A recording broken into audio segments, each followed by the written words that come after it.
But what I know is I'm feeling just fine. My life is like a red carpet, and I'm feeling like the richest millionaire. This is my local mayor, and I'm the biggest star around here. What's happening, fam? L.A.R. movement still moving.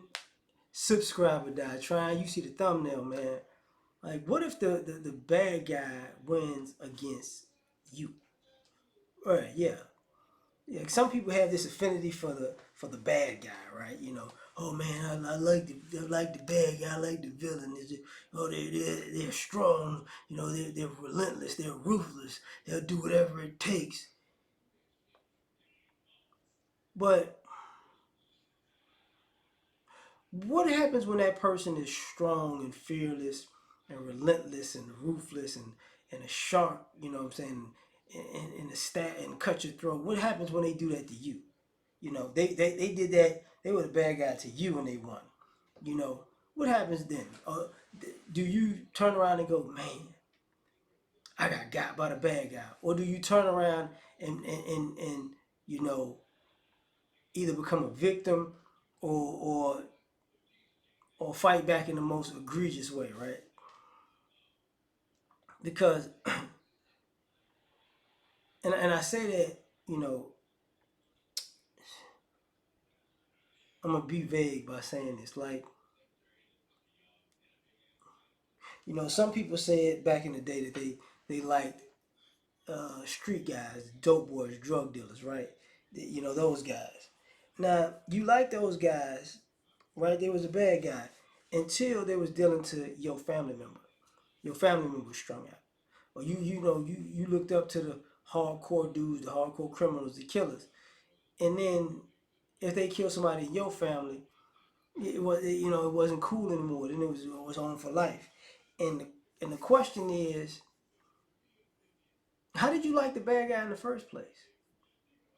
Because if you like the bad guy that much, why does it take for them to be? You know exactly what they are. What they are. So if their bad behavior hits home, then it becomes a problem, right? Then it's something to be, you know, that you should fight against.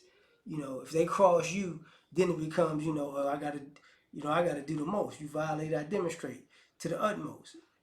And then, you know, I personally, I gotta ask the question, like, so the bad guy you were supposed to cheer for the bad guy, but the bad guy was never supposed to be bad to you, is what you're saying. Like they were never supposed, they were supposed to be a villain to the whole world, but you know, either you think you like that or you think they're supposed to respect and love you for whatever reason, right? And it was like, it's naive, man. It's very naive. Like when people say, you know, people lack accountability. This is one of the major areas that people do it in now in America, where, you know, it's it's okay to be a bully. Like, yeah, that's the same school reference. Like, you know, people, a bully in school used to get protected. You know, there'll be a bully, somebody fight them, stand up to them, beat them up, and that person would normally get suspended, you know, for defending themselves against the bully, and the bully keeps getting allowed to be the bully until somebody, you know, really hurts them, and then, you know, you transform that to the current society, where you see people who feel like they get rewarded for being a cutthroat. You know, I do the same thing. Okay, well, now that you do the same thing when somebody does it to you, what's the problem?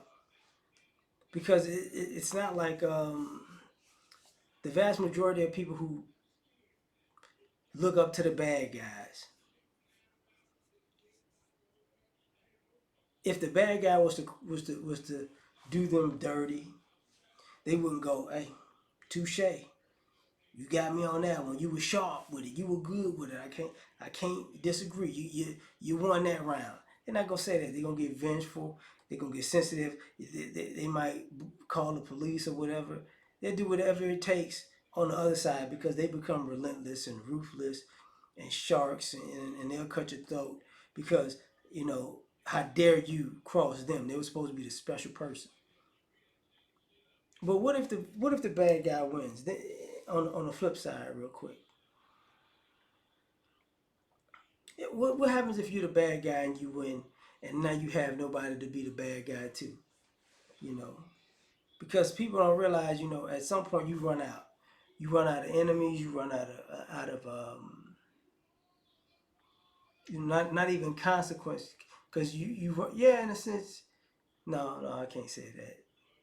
You run out of the idea, of having an actual idea or ideal to live by, a code to live by, you know, because like I said, if you're the bad guy, your code is to do whatever you want, per se. But other people can back away from it and be like, okay, I'm done. Because sometimes people beat the bad guy by not engaging with him, because if you engage with him, now you're in a war. But if you leave them alone, now they're still in the war, at war with themselves. And that's a war they're likely to lose, so why get involved? So, you know, at the end of the day, I gotta ask, you gotta ask, like, you know, you know, would you like the bad guy if the bad guy did it to you? And the answer is always no. So the question is, would you just want to be the bad guy doing stuff to people, and cheering on people who do that type of stuff to people? But, ain't no fun when a rapper got the gun. And ain't nothing worse, in my opinion, in this type of scenario, is for the bad guy to meet the good guy that the bad guy did over. And now there is no boundaries holding them back from each other. You know. But I'm going to leave it at that, man. Tell me what you think. Like, share, subscribe, or die trying. Catch y'all on the next one. Peace.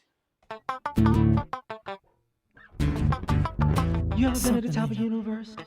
I'm gonna take you.